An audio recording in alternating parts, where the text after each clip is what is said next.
So today's a big one. Today's video is going deep. And the subject is being a martyr as a mom.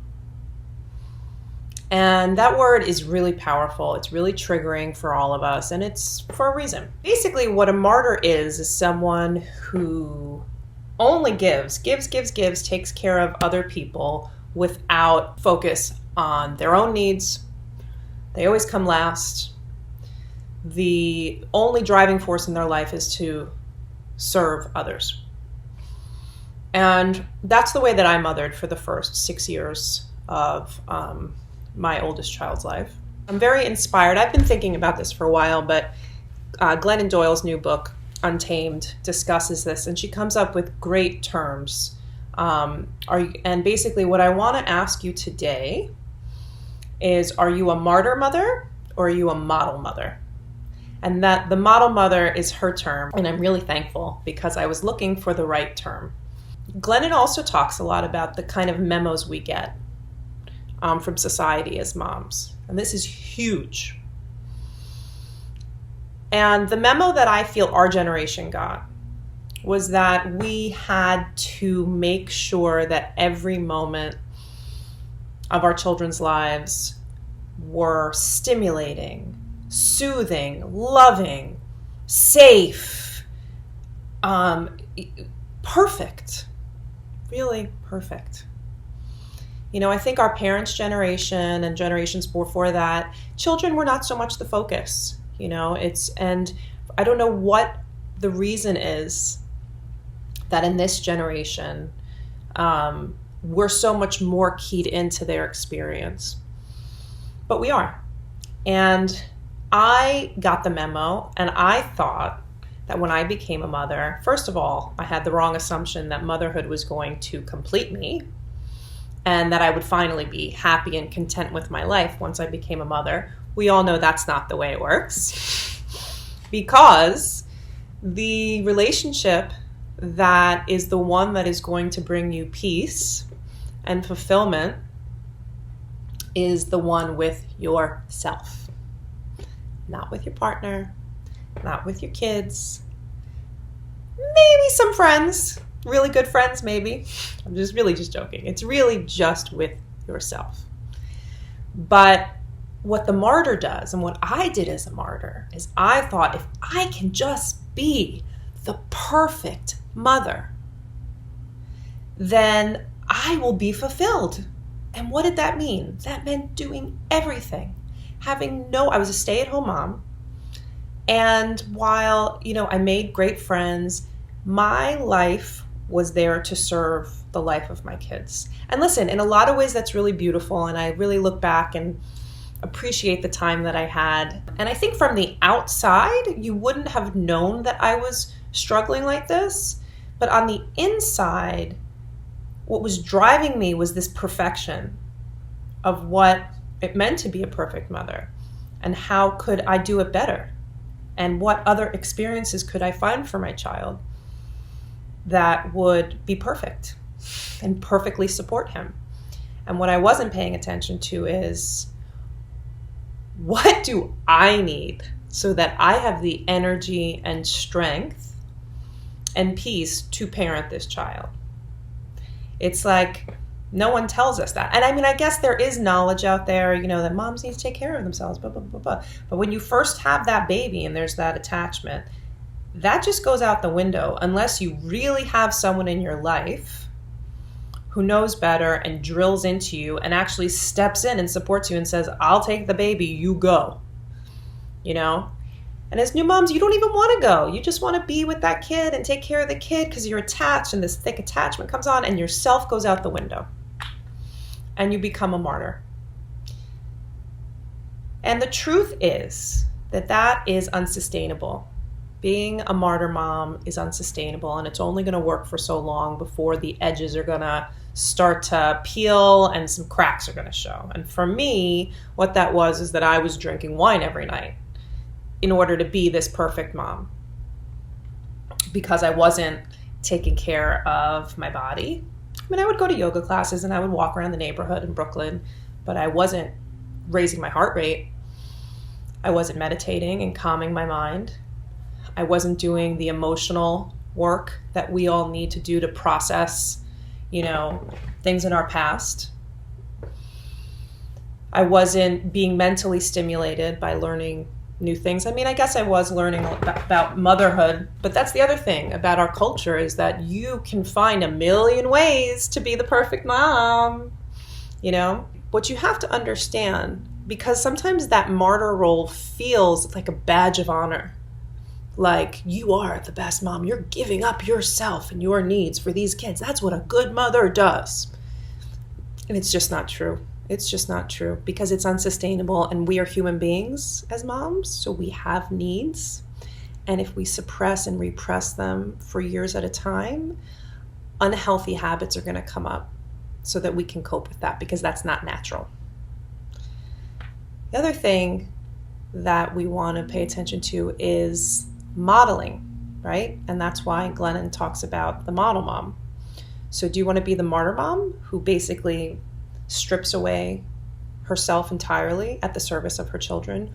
Or do you want to be the model mom who's going to model for your kids what it means to be a complete human being? And that's what I'm trying to do now, and it has changed my life completely.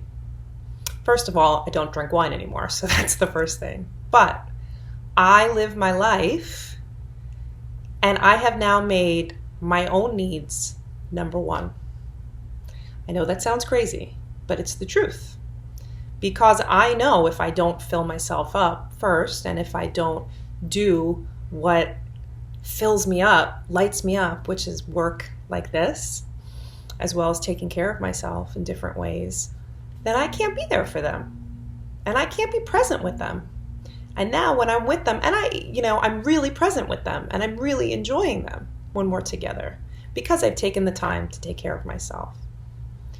Now, I have boys. I can't imagine the struggle that it would be to be a martyr mom, but then to understand that what you're modeling for your daughter is that that's what she should be when she becomes a mom. She should let go of her own dreams or needs just in service to the family and to the children. Because I know that you don't want that for your girls, right? So what I want to inspire you is you shouldn't want that for yourself. And that, being the perfect mom is not what it's cracked up to be. Because I think that I probably came close, and I was not happy. I was not happy.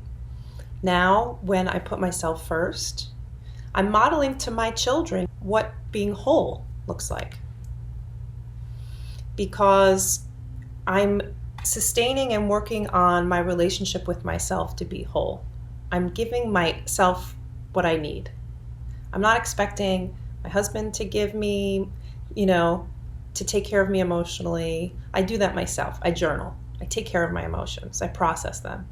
I'm not expecting my kids, behavior to make me happy. I go and I meditate and I exercise and I fill myself up, and then I know that it's not reliant on what they're doing. My peace and contentment is not reliant on whether my kids are in good moods.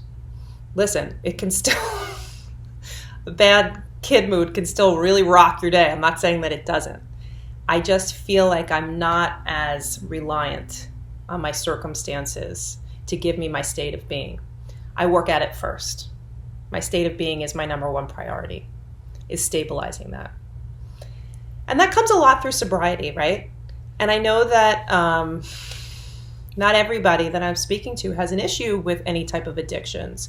But I think you'll find if you look closer that most people are numbing out in some way.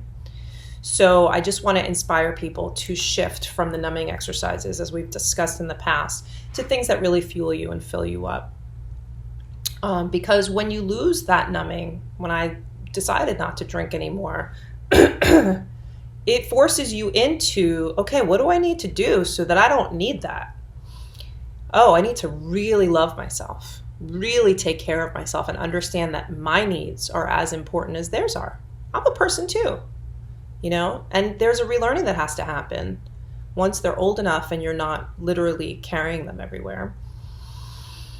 So I have found my way from martyrdom into being what I think now is not the model mom. That's not the right term because it elicits themes of perfection, but I've actually gone away from perfection.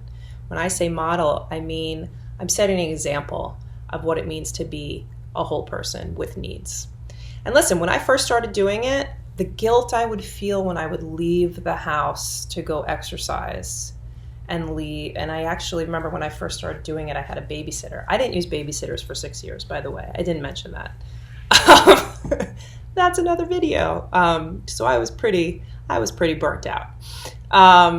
But then I decided, okay, maybe we can have a babysitter so that mommy can take care of herself sometimes. Because when you're a stay-at-home mom, there's a lot of guilt too because you're not earning. So you get into this place where you don't think you deserve any relief. This is my job. And in a lot of ways it is. But you gotta be separate and on your own and experience yourself as separate. So I've moved into that more. So I want to ask you, where do you fall? Do you think that you're still living in martyrdom with your kids, where you are forced to give up what you want or your needs to constantly serve them? Or have you moved and shifted into a more whole way of living? And the truth is that most of the work to making the shift between the martyr to the present mom, I like present more than model. The work is up here. It's a decision. It's a decision that you deserve it, that you're worth it. Because once you start doing it a couple times, like the first couple times I felt terrible, and the guilt, but like to put myself before them, it was awful. But I knew that I had to do it, and so I kept doing it, and then I realized, oh, he's totally fine, and I'm better. And now the boundaries that I've created so that they understand that mommy needs to take care of themselves, now they just know mommy's going for a run. That's what's happening. You know, it used to be fighting, now they accept it. And so you get to teach them the way things are. You get to teach them how to treat you and what you deserve. So if you are somewhere in between these two things, right, where you're still struggling, I would love to help you. I would love to talk to you. And I'm giving away 3 sanity sessions this month. So the first 3 people that respond to this video, I would love to talk with you and see where you're at. See where you're at in this place of, am I still really a martyr and suffering, or am I moving towards becoming this present model mom? But I'm finding some obstacles and struggles, and I'd love to help you come up with some solutions on how to break through and find that time for you so that you can come into wholeness. Because that's what this is about. It's about coming right into right relationship with yourself and really finding self-love, because that is what it's about. That's what leads to happiness, is really finding the love for yourself and cultivating that with different practices. So reach out, respond. You can go to my website, which is harleysalazar.com, and there's a form there that you can reach out to me. And I'm going to be giving away 3 calls, and I can't wait to talk to you. So let me know. And listen, don't be hard on yourself if you're still in that martyr world, okay? Society feeds that to us on a dish. Like, this is what you're supposed to be. So it's not about judgment here. It's just about observing where we're at. And when we know better, we do better, right? Oprah said that. I love her. Okay, I'm thinking about you guys, and I'll see you next time. Bye.